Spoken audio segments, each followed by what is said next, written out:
কেমন আছো সবাই? আশা করি সবাই ভালো আছো। সবাইকে আরও একটি Mr and Mrs Debnath diary ব্লগে স্বাগত। আমার হাতে একটা মোচা আছে, মোচাটা কিন্তু বেশ বড়ই। তো এখানে আমি মোচাটা এক এক করে ছাড়িয়ে নেব। তো এই মোচাটা দিয়ে আজ আমি তৈরি করব একটি ইউনিক রেসিপি। ভিডিওটা স্কিপ না করে পুরো ভিডিওটা দেখো, আশা করি সবার ভালো লাগবে। তো দেখতে থাকো আমি কিভাবে রেসিপিটা তৈরি করছি। মোচা রান্না তো সবাই জানে, কিন্তু সবার রান্না তো আর সমান হয় না, তাই আমার ভিডিওটা দেখার অনুরোধ রইল। আমরা ছোট ছোট ক্রিয়েটরসরা খুব একটা খারাপ ভিডিও করি না। আমি এখানে মোচাটা ছাড়াতে থাকি, ততক্ষণে তোমরা আমার চ্যানেলটিকে সাবস্ক্রাইব করে দাও। পাশে থাকা বেল আইকনটি অবশ্যই ক্লিক করবে, তাহলে আমার নতুনত্ব ভিডিও তোমাদের কাছে খুব সহজেই পৌঁছে যাবে। এই মোচা ছাড়ানো যে কতটা টফ, যারা রান্না করে তারাই জানে একমাত্র। তারপরে মোচা ছাড়ানোর পর মোচা কাটাটা তো আরও টফ। তো এখানে তোমাদের সাথে কথা বলতে বলতে আমার মোচা ছাড়ানোও হয়ে গেছে, মোচা আধা কাটাও হয়ে গেছে।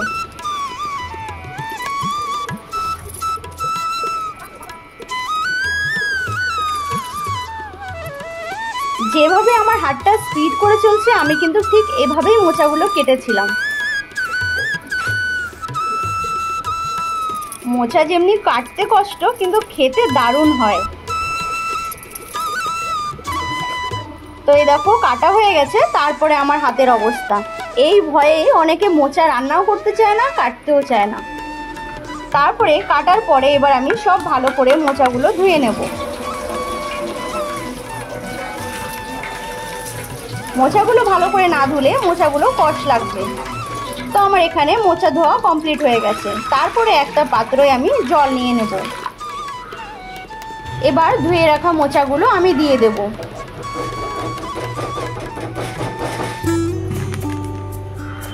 তারপরে দেব আমি এখানে হলুদ পরিমাণ মতন। এখানে লবণ দেব না, কেন কি জলগুলো তো ফেলেই দেব, তো লবণ তো আর লাগবে না, আমি লবণ পরেই দেব। এখানে হলুদটা দিলাম, তাতে কালারটা যেন সুন্দর হয়।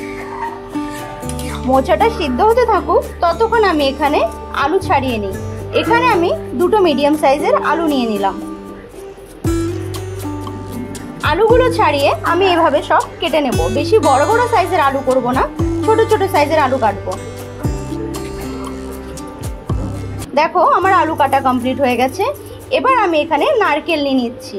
এই নারকেলে জল কিন্তু নেই মনে হচ্ছে, জানি না ভালো হবে কিনা, দেখি এবার ফাটিয়ে।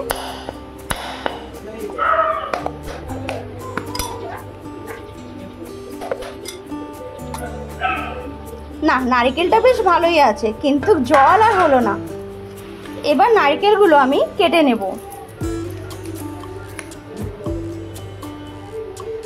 এভাবে করে আমি সবকটা নারকেল কেটে নেব।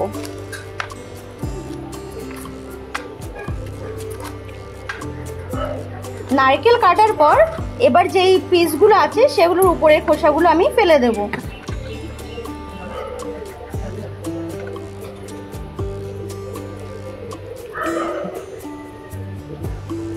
সবকটা ছাড়ানো হয়ে গেছে। এবার আমি ছোট ছোট পিস করে নেব।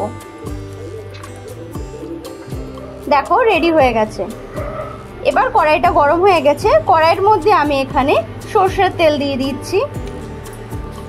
সরষের তেলটা গরম হয়ে গেছে, তাতে আমি দিয়ে দেব কাঁচা বাদাম। কাঁচা বাদামগুলো তেলে একটু ফ্রাই করে নেব। দেখো ফ্রাই হয়ে গেছে, আমি এবার তুলে নিচ্ছি। তারপরে যে নারকেলগুলো কেটে রেখেছি সেগুলোর মধ্যে নুন হলুদ মাখিয়ে একটু ভেজে নেব। বেশ লাল লাল করেই ফ্রাই করতে হবে। লাল লাল ভাজা হয়ে গেছে, আমি তুলে নিলাম।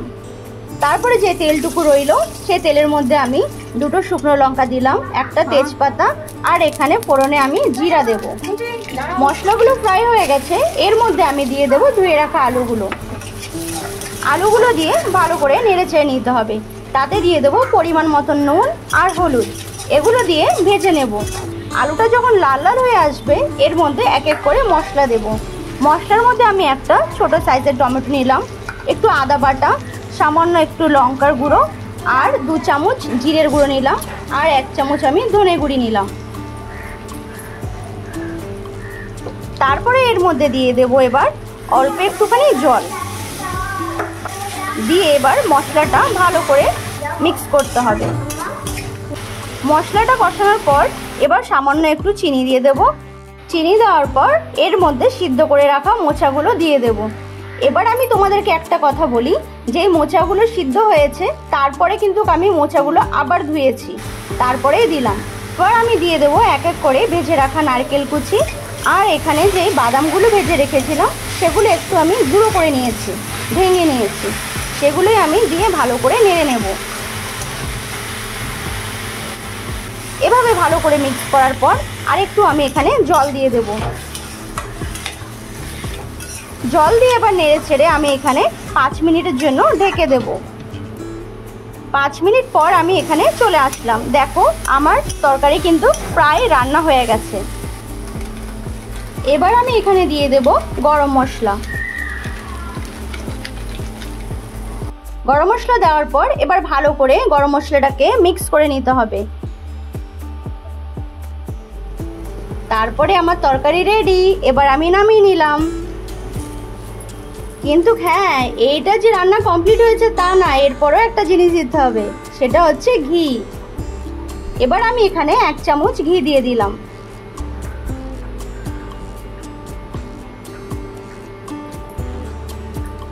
আমি কিন্তু এখানে পেঁয়াজ রসুন কিছুই ব্যবহার করিনি, সম্পূর্ণই নিরামিষ একটি মোচার রেসিপি তোমাদের সামনে হাজির করলাম।